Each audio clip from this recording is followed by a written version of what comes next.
Assalamu alaikum wa rahmatullahi wa barakatuh. Today's discussion is on the faithfulness to agreement and trust. In Arabic, al-wafa'u bil-uqud wal-amana.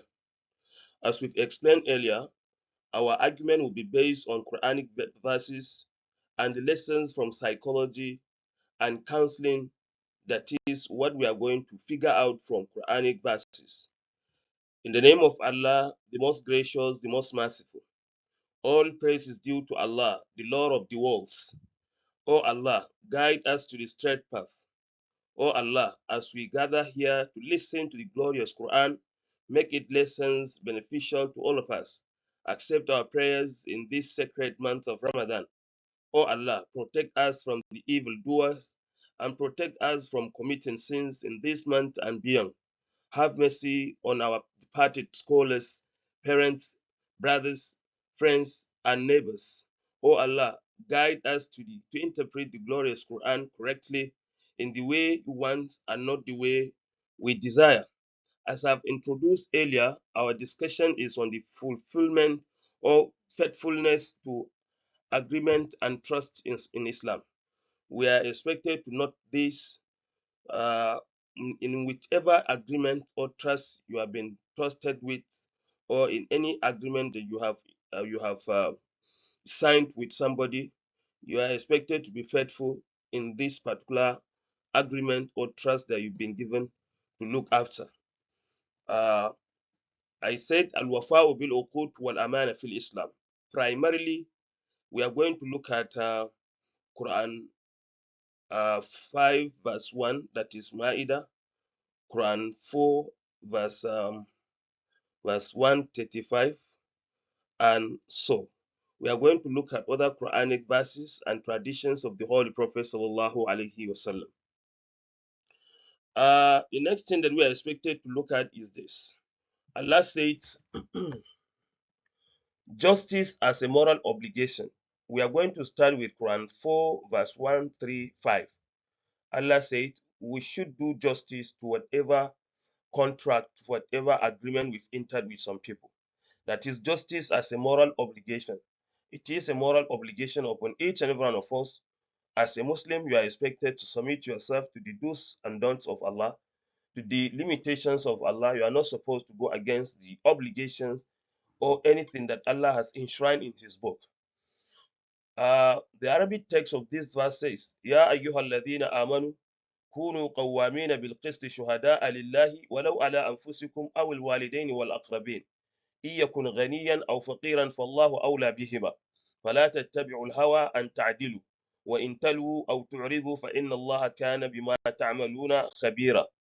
Allah said, O you who believe, stand firmly for justice as witness or witnesses for Allah, even if it against yourself, your parents, or close relatives, whether one is rich or poor. Allah is more worthy of both. So do not follow your desires.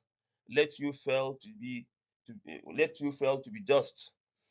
If you discard your testimony or refute it, then Allah is ever aware of what you do.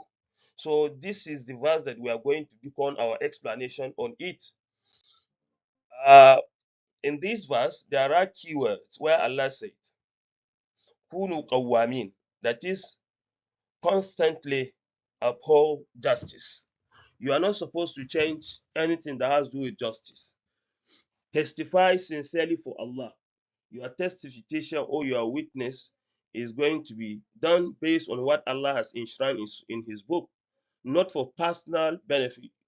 So we know some of us may be called to a law court, instead of them to do justice to what they have been called for, instead of them to be sincere in what they have been called for, you will see them changing what it is expected of them. You see them changing the context and the content of what happened between one and other.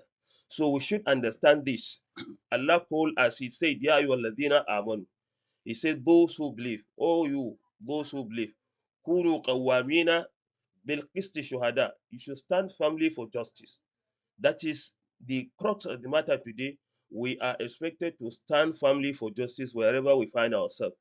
And This justice must be upheld against oneself, against family, regardless of wealth or status of an individual also.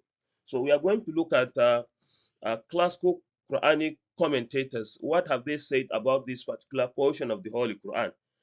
We are starting with Ibn Kathir. Ibn Kathir says a believer must not show favoritism.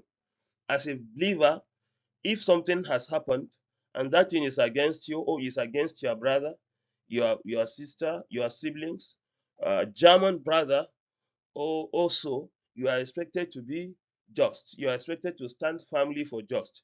Ibn Kathir said there is nothing like favoritism. We should stand for justice and do justice and nothing but the just or justice. Number three, he said, truth must not be hidden to protect relatives. You are expected to talk about truth, not against truth. You are expected to stand for truth, not against truth. What you are expected to do in Islam, truth must not be hidden to protect relatives.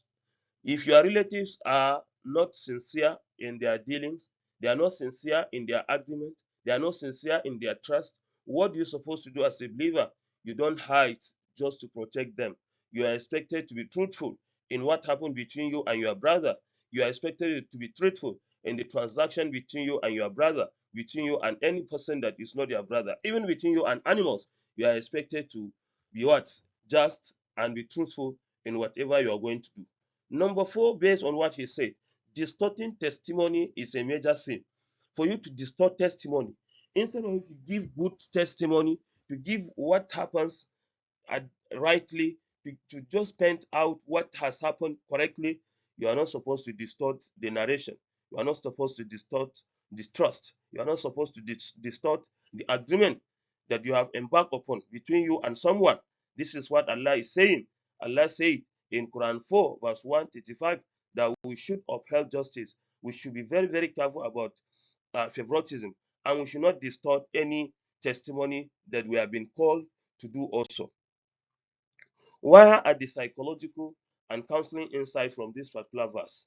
We are going to look at four different areas: moral courage, bias awareness, ethical decision making, integrity development. So, this is what we figure out from the verse. Number one, we are going to take moral courage. Standing for truth requires emotional strength and integrity. If your husband is at the side of is not on the side of truthfulness, is not on the side of correctness, is not righteous about what he's talking about, you as a woman, you are supposed to follow what is correct. You are supposed to talk about what is correct, even if it is against your husband, even if it's against yourself, even if it's against your friend also. Number two, bias awareness. Humans tend to favor family. That is what we know. Humans tend to favor family, tribe, or social class. So the verse calls for overcoming unconscious bias.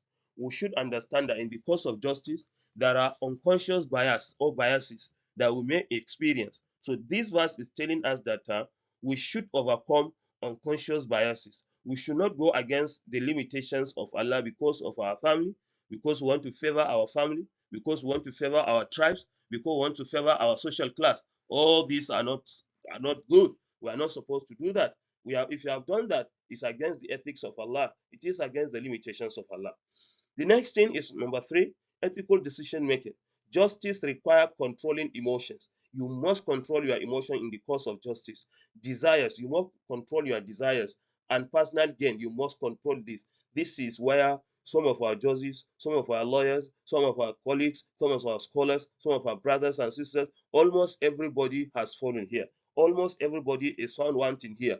Justice requires control or requires controlling emotions. We don't control emotions sometimes. We give justice just because of our whims. We give justice just because of our personal interest or because of our closeness to someone. Allah said we should not do that. There are desires, our whims and caprices. You are not supposed to give judgment based on your whims and caprices. You are not supposed to give judgment based on your interest. This is what Allah said in Quran 1, in Quran 4, in Quran 4, verse 135. And Allah said we should not give judgment based on our personal gain. If you are going to get something from someone, you give good judgment. If you are not going to get something from someone, you will not give good judgment. Allah said we should not do this. Doing that is against the Quranic verses and is against the justice that Allah has established on earth. We should stand firmly for justice. We are not supposed to go against justice. Anything that has to do with justice, this is where we are expected to stand for. Another thing is integrity development. Upholding truth builds trust and strong character. It builds trust and it builds trust and strong character. If you uphold truth, then it's just like you are building trust to yourself. It's just like you are building a strong character. This is where some of us have fallen. You see a lecturer in a college, you see a lecturer in a university, you see in a university, you see a lecturer in a school that is not upholding integrity for himself, is not upholding integrity for the job he's doing, is not upholding integrity for the college he's teaching or for the college he's lecturing there also. What do you supposed to do? You are expected to stand for truth, upholding truth.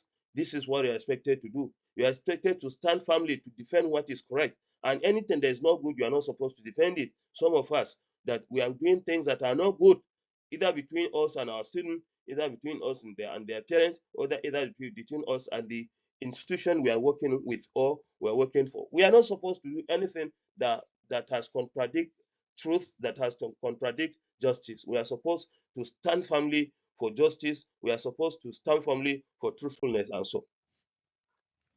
How do we make practical work, or how do we apply all what we've cited, all what we have read, all what we've talked about? Practical applications of what we talk about is the nth thing. Giving honest testimony in court or dispute is what we are expected to do. Giving honest testimony. You are supposed to give out honest testimony, not false testimony. This is where some of us have fallen. We are not supposed to give false testament.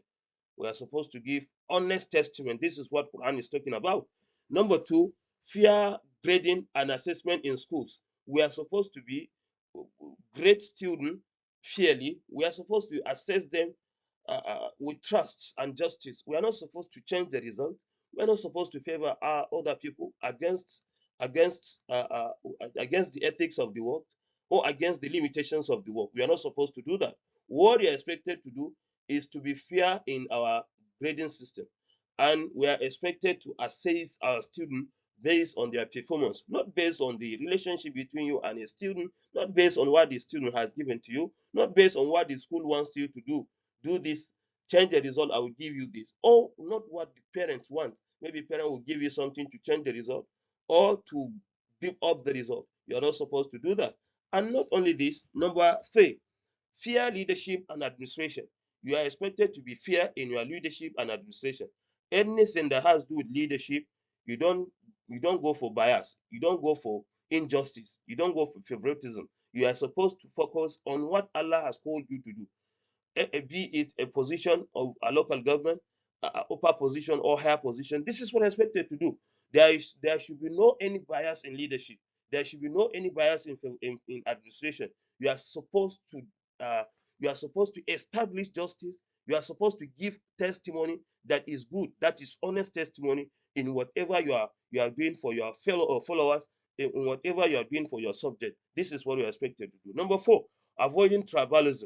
This is what the verse is talking about. And avoiding favoritism and corruption. We are not supposed to we favor our tribes in the cause of justice, or we favor our colleagues or friends or relatives in the cause of justice, or we should go for corruption, collecting money, collecting material things either in kind or cash. We're not supposed to do that. This is not good for us as Muslims. This is what Allah said we should tell you.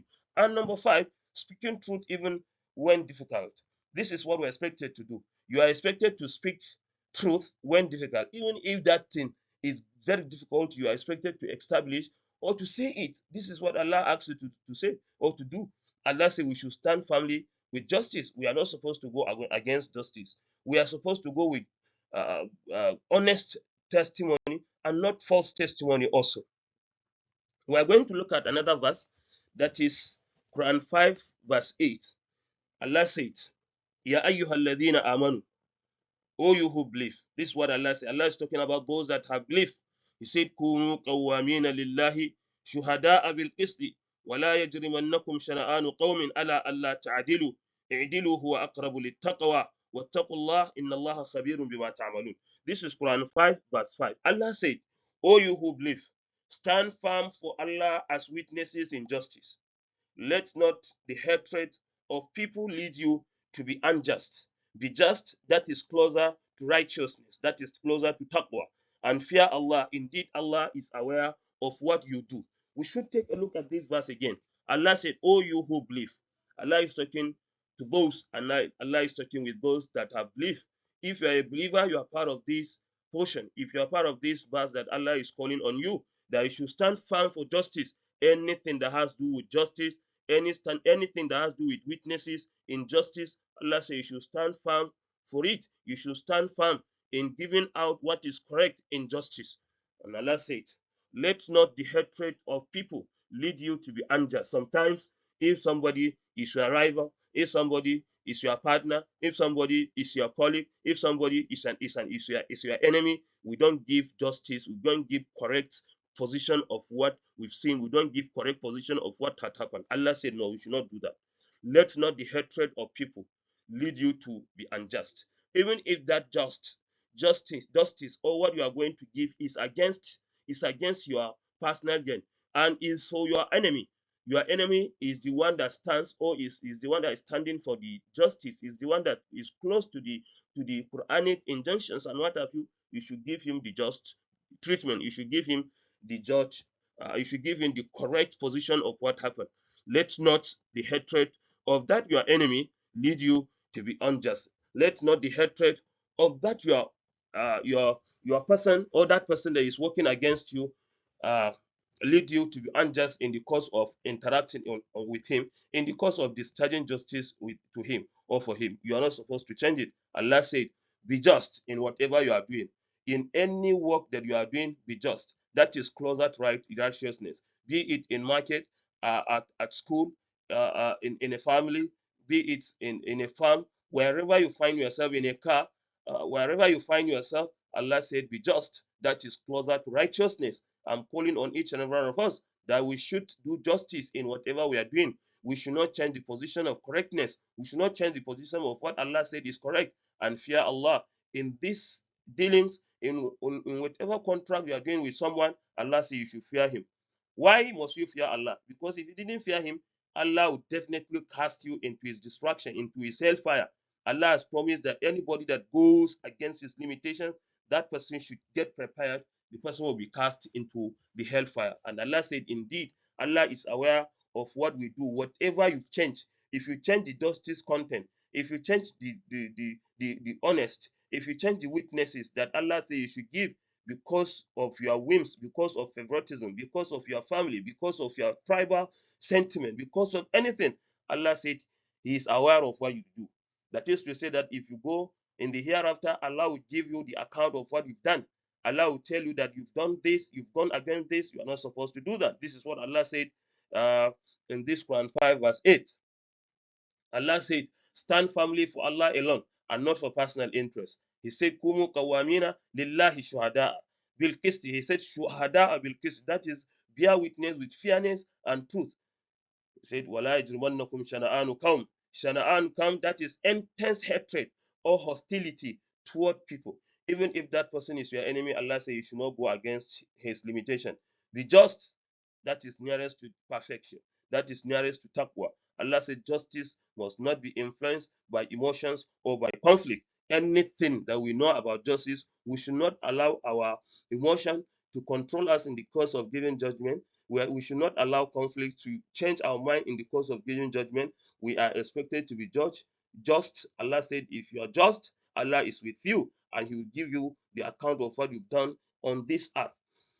Let us look at the classical scholars like Ibn Kathir, his position on this particular portion of the Holy Quran. He says Muslims must be fair even to enemies. Even to enemies, you must be fair. We should understand this. Islam teaches fairness. We should understand this because of Ramadan, because of this moment that we are talking about. Allah said Muslims must be fair even to enemies. Even if that person is your enemy, Allah said you should be fair to him. And not only this, Ibn Kasir said, justice is a divine command, not a social preference. Justice is a divine command. That is to say that if there is no justice, there will be there will be violence, there will be conflicts, there will be insurgency, there will be crisis, there will be battles, there will be many things because of injustice. Allah said justice is divine. That is to say that there should be no any social preference in the course of discharging justice. And number three, Ibn Qasir says, injustice due to hatred is, is sinful. Injustice due to hatred is sinful.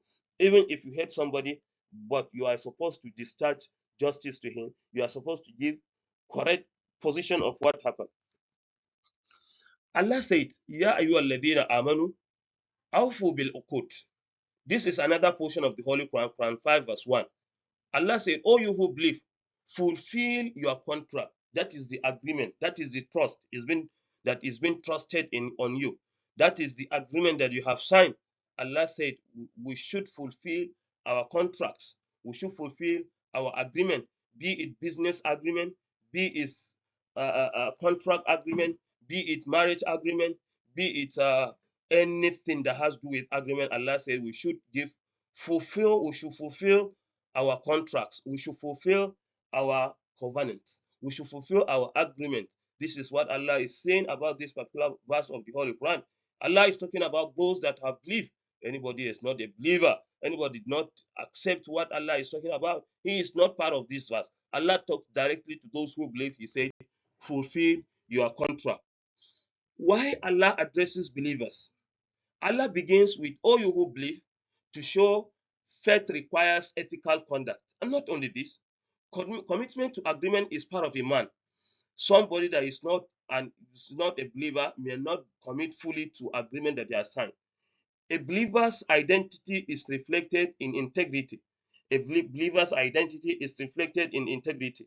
And not only this, a person cannot claim strong faith while neglecting trust and commitment. If you are claiming to be a trustworthy person, a trust person, then you are not supposed to neglect trust, and you are not supposed to neglect any commitment, agreement, trust that you've been trusted with also. Allah say, awfu. That is fulfill completely. That is give full measures. Do not neglect obligations. This is what Allah said. Awfu bil uqud. Al uqud, that is to say that you should fulfill all the ties. You should fulfill all the contract that you have promised to fulfill.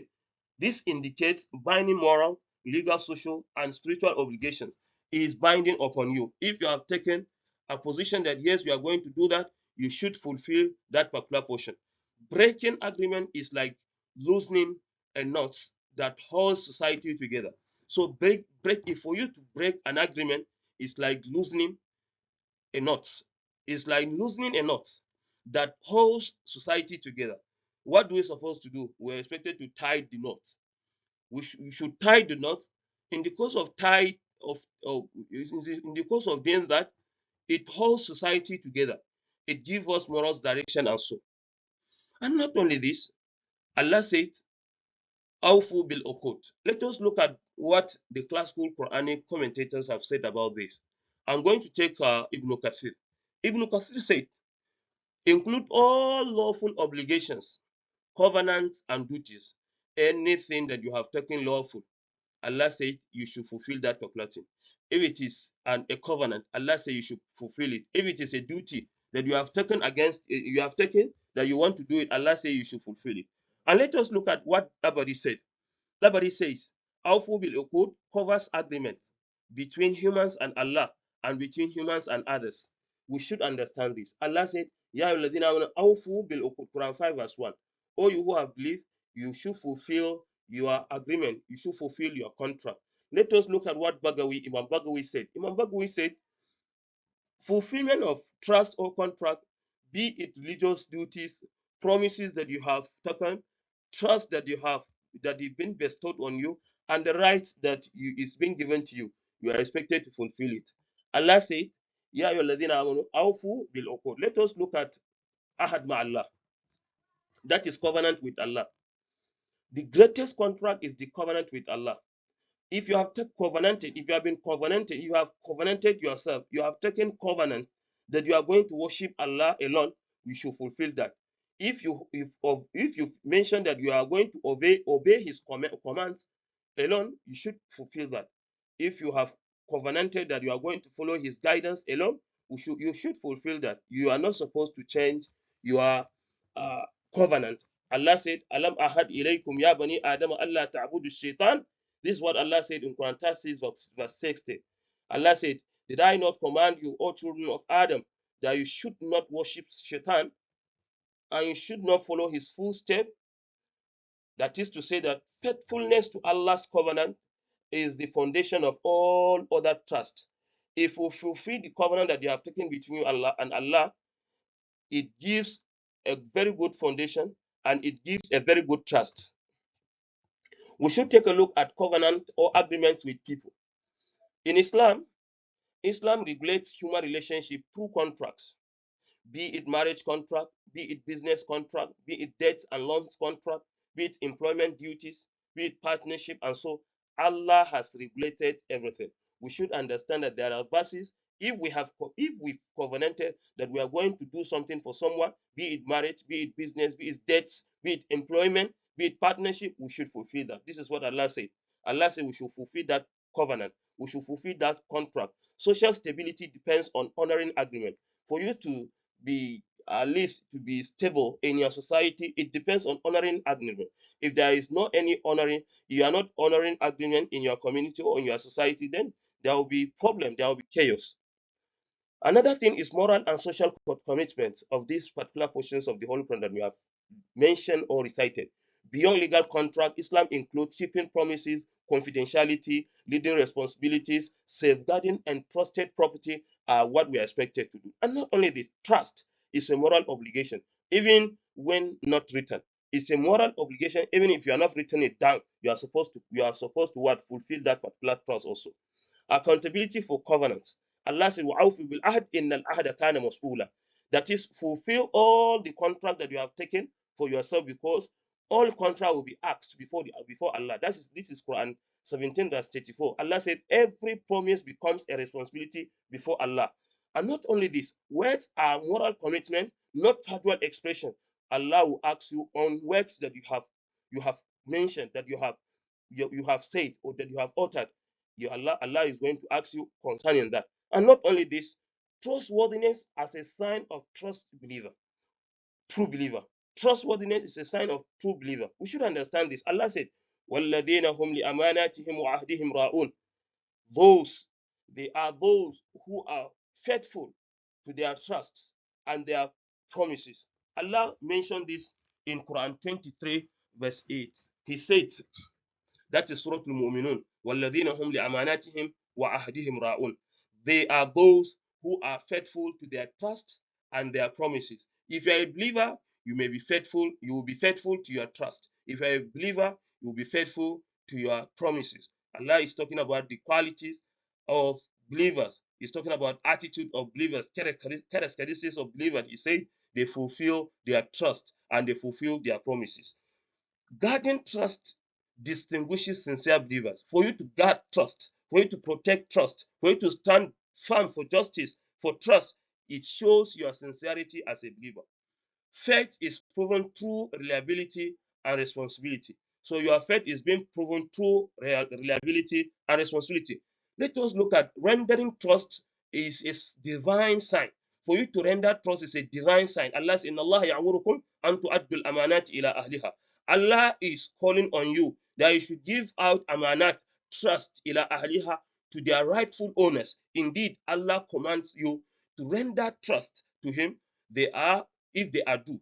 A trust that is due, Allah says you should render it to the owner. And not only this, trust must be returned honestly and justly. Trust must be returned honestly and justly. Betrayal is condemned in Islam. Inna Allah la yuhibbul kha'inin. Allah does not love, and He doesn't love those that go against, or those that are treacherous in their promises, in their trust.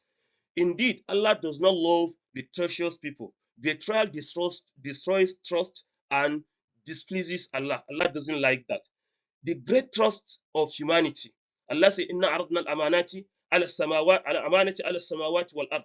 That is to that we offer the trust to the heavens and the earth and the mountains, but they refused to bear it. But human being overtook it and said he's going to use it and he's going to protect it. Humans accepted moral responsibility and accountability. We are expected to talk about this. We are expected to safeguard this. Let us look at the types of contracts and trust.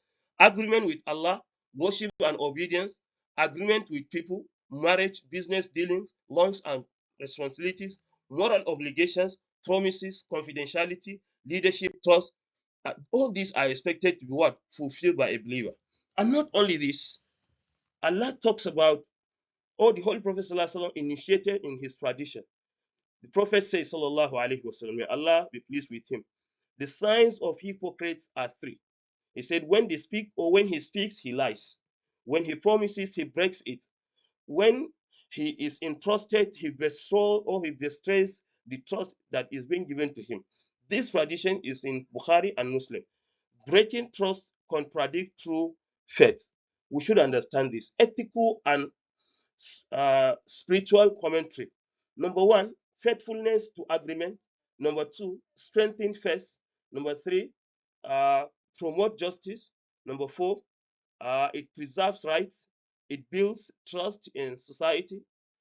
Breaking trust leads to injustice and social breakdown. Where and what are the psychological teachings in this particular portion? Trust creates emotional safety. Reliability builds strong relationships. Betrayal causes anxiety and insecurity in among people.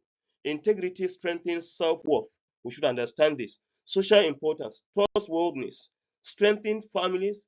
It promotes business honesty. It prevents conflict. It builds peaceful communities. And not only this, what are the consequences of breaking trust? Allah said, number one, spiritual consequences, accountability before Allah. Number two, social, that is loss of credibility in broken relationship. Number four or number three is psychological consequences, that is guilt, shame, and distrust. And not only this, how do we develop trustworthiness among us? Number one, we should fear Allah, that is taqwa. Speak truthfully. Number three, keep promises. Number four, fulfill responsibilities promptly. Number five, return trust truthfully to the owner. And what are the lessons we've learned from this? Allah said, fulfilling agreement is a divine command. Number two, trustworthiness defines true believer. Number three, promises are sacred obligations. Number four, betrayal is morally condemned. Number five, integrity builds strong society. That is the end of our discussion today. All praise is due to Allah, Lord of the worlds. We thank you, oh Allah. We gathered here to listen or to reflect from what you've revealed to your prophet, the meanings of the Holy Quran, the teachings of the Holy Quran, that is your noble Quran. Oh Allah, we've gathered here to listen to your divine inspiration, divine revelation to the Holy Prophet. Guide us to the straight path. Guide our hearts to it guide us. Oh Allah, make what we have learned today a light in our hearts, a healing for our worries, a relief from our anxiety, and a guide for our society. Amen.